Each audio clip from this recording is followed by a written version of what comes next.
We have Coach Lopez with Fairmont State University. You're coming off a solid 7-4 campaign in 2011, where you were within a couple plays of being 9-2. How much did the experience from the close games from last year help you? Well, I think any experience is good experience. You know, whether you win those games or you lose those games, you know, you gain some experience. And I think our leadership that we have this year, our guys that experienced the hardships of those losses, you know, being Glenville and Wesleyan, that we felt that we could have been a 7-0 team at that point.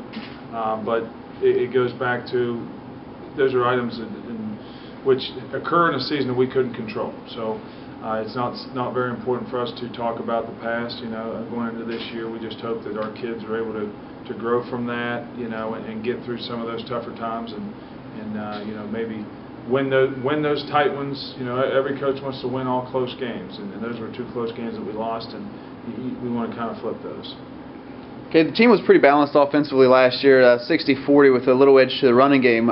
Will your look be about the same for this season, and does it really depend on the type of defenses you face? Well, that's a great point, but you know, I'd like to say that we're balanced. I will say that, you know, Coach Fisher and what we want to do is be able to run the football without question.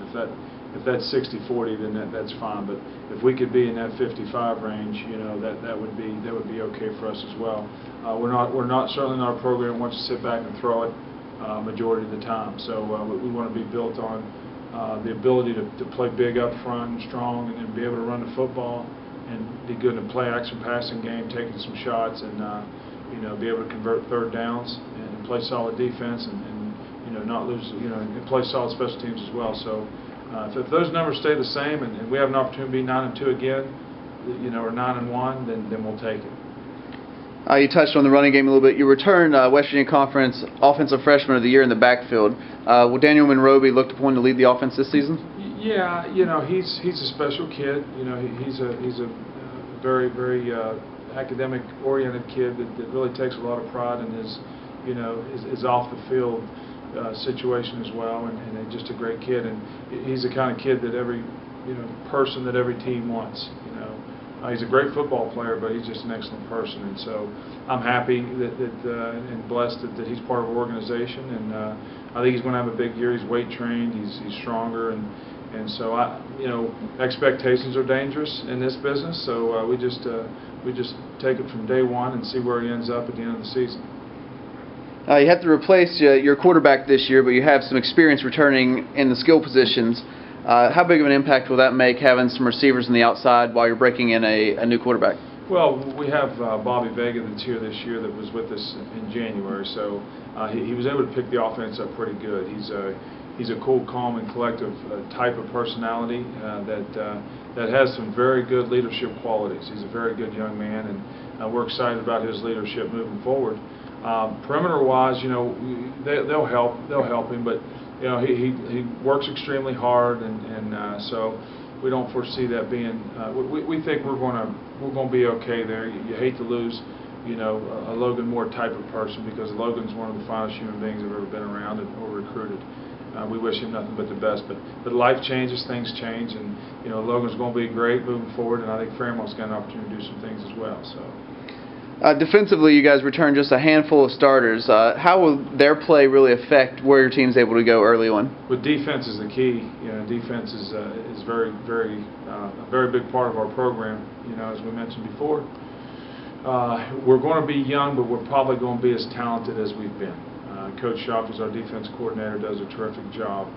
He's an excellent young football coach. So I'm sure that he's going to have those guys ready, and we will replace a lot of great guys in terms of experience, and we're going to replace them with some young kids that are going to have to grow up pretty fast. So it's going to be interesting. I think we're going to be faster than we've been in several years, but certainly not as experienced. And hopefully those will balance that speed.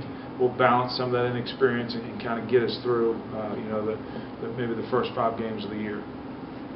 On special teams, you lost Frank Keenan, who's been a pretty solid performer for you the last couple of years, but you have some return specialists that come back to hopefully pick up some of the slack there. Yeah. Talk about how you'll replace that and what your punt and kick returns will look like. Well, you know, back to Frank and then even Ben Landis, who's also graduated with an MBA degree. I mean, those are you know, with those type of kids, you can't replace those guys. You know, academic All-Americans, you know, they don't come every year. And Frank Keenum was a special human being, and I'm so proud to have been a part of those guys' journeys as well. And like I say, you can't replace them as people. We hope that. You know, we've got some kids in the program now. Chris Kish, that's been with the program, spent a year with those guys. That was part of the plan. Chris is a wonderful kid, and we encouraged him to gain some weight this summer, and he gained about 10 pounds. He got sick in the summer or during the spring and lost some weight, so we really need him to get some strength back. That's our biggest thing there is getting him healthy. You know, allowing him to you know, make some kicks for us, and of course Matt Wilmer and Rylan Newman. I mean, they're probably Matt's, I think, was an All-American and probably one of the better return people in the country, and Rylan was you know, backed him up a couple games when he was hurt and ended up scoring a couple touchdowns as well. So again, great kids that you know, hopefully get, you know, having two of them punt return wise allows us to stay away from teams trying to kick away from either or. So it gives us some good options. Now let's talk about the schedule a little bit. You're on the road for the first 3 contests, then you have 3 of the next 4 out at home. How difficult is it to start the season like that on the road, and how do you prepare for it? Well, the way we thought, the way this all went down, started with, you know, West Virginia Tech, you know, no longer competing in football. We had them on the schedule.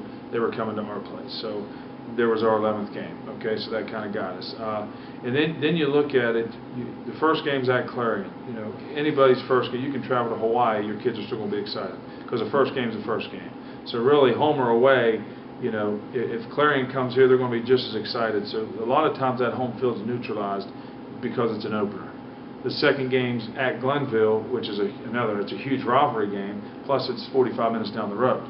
So I don't know that that's a true away game. It is because we're in their stadium, but in terms of our kids being on the road and staying in a hotel, it's not. So we can kind of dance around that, you know, not being at home for those first 2 weeks because it's kind of neutralized.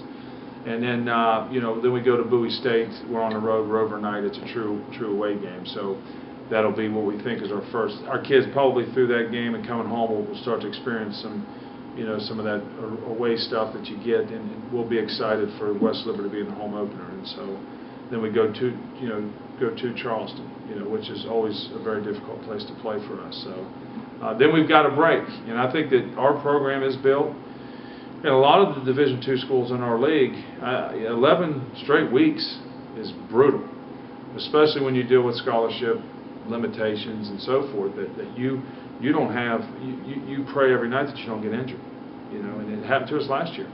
If we didn't have the 11th game, we don't lose our starting quarterback going into Wesleyan, who at the time was one of the best teams in the country. I would have liked to have had my starting quarterback versus Wesleyan that day. Didn't happen because we had to have that 11th game. And I don't think, I really believe our quarterback wasn't the same from that moment on, the rest of the year.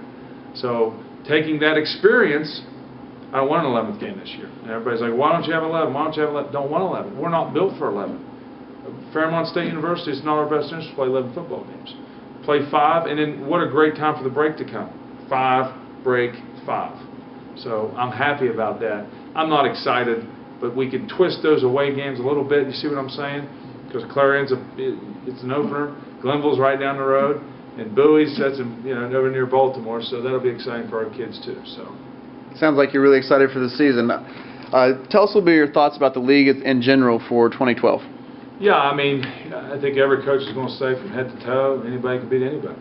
And let me just say that I respect every head coach in this league, and I respect many of the assistants that I know. I think they're quality people that we converse a lot. We've got an open line of communication, and it's really a fraternity, you know, that I appreciate. I appreciate their friendship, and I appreciate the opportunity to compete against them. When it's over, we shake hands and we carry on about our business. But it's just I'm blessed to be the head coach of Fairmont State University and represent Dr. Rose and our athletic director Rusty Elliott. I'm just blessed, and I'm looking forward to this year. And as far as that schedule is concerned, I'll take them one at a time and focus on the things we can control, and that's building better people. And you know, I'd rather have academic All-Americans, to be honest with you. And we had a couple of those last year, and hope to have a couple more this year. So.